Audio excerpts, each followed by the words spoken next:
مثالیں آپ دیکھ لیں، ایک آدمی کے پاس گاڑی ہے، نہ آپ کبھی اس سے مانگنے گئے، نہ اس نے کبھی آپ کو دی، اب اس نے 10 لاکھ آپ سے ادھار لے لیا، آپ اس سے گاڑی مانگنے چاہتے ہیں، جانتے ہیں میرا مقروض ہے، مجھے نہ نہیں کرے گا، آپ بلیک میل منہ سے نہیں کر رہے، اپنے بیہیویئر سے کرتے ہیں۔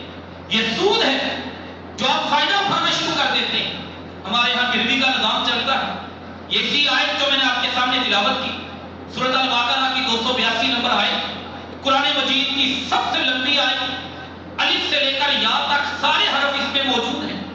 یہ ایک بڑی انوکھی آیت ہے، اس میں اللہ نے سب چیزیں طے کر دی۔ فریحان و مقبوضہ، یہ جو گروی کا نظام ہے یہ قرض کا نظام تھا اور ہم نے اس کو سود میں تبدیل کر دی۔ اسلام کا گروی سسٹم کیا ہے؟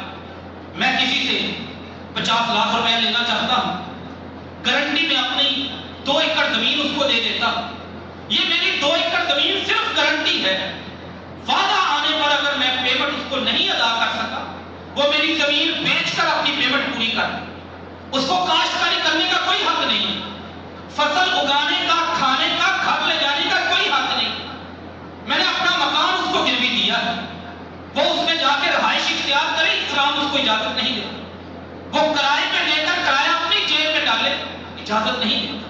ہاں اگر وہ کوئی فائدہ میرے گھر سے اٹھائے، گروی والے سے، میری زمین سے اٹھائے، وہ سارا فائدہ مجھے دے گا، یا میرے 50 لاکھ میں سے وہ پیسے مجھے معاف کرے گا۔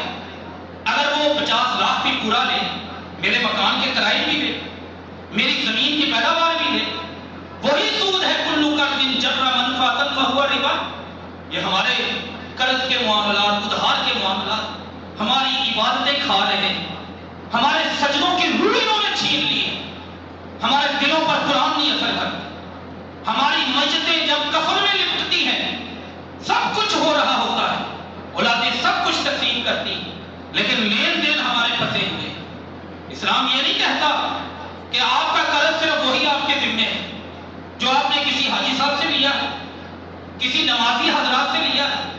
آپ ملک کا کھا کے چلے جائیں، ہم کسی بینک کا کھا کے چلے جائیں، ہم کسی طرح بھی لے کے چلے جائیں، جو ہم نے لیا ہے وہ واجب الادا ہے۔